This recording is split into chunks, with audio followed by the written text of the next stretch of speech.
Hi అండి, welcome to Annapurna channel. ఈరోజు నేను చింతకాయ పచ్చడి చేస్తున్నాను.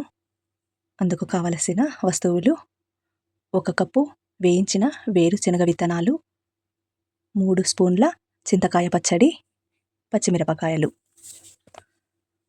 ముందుగా వేరుశనగ విత్తనాలు మిక్సీ గిన్నెలో వేసి గ్రైండ్ చేసుకోవాలి. మెత్తగా అయిన తర్వాత పచ్చిమిరపకాయలు, చింతకాయ పచ్చడి వేసుకోవాలి. అలాగే కొంచెం వాటర్ వేసి గ్రైండ్ చేసుకోవాలి.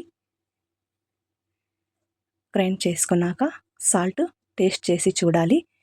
ఆల్రెడీ చింతకాయ పచ్చడిలో సాల్ట్ ఉంటుంది కాబట్టి టేస్ట్ చేసి మనకు తగినంతగా వేసుకోవాలి.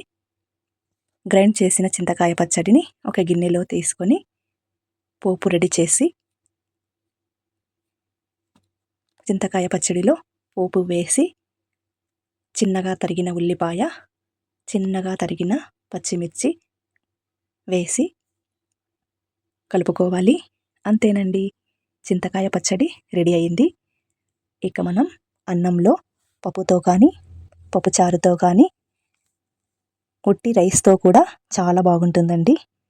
ఇది చింతకాయ పచ్చడి ఇష్టపడని వాళ్ళంటూ ఎవ్వరూ ఉండరు. టేస్ట్ చాలా బాగుంది. పప్పు చారు, రైస్, చింతకాయ పచ్చడి చాలా బాగుంది. మీరు ట్రై చేయండి.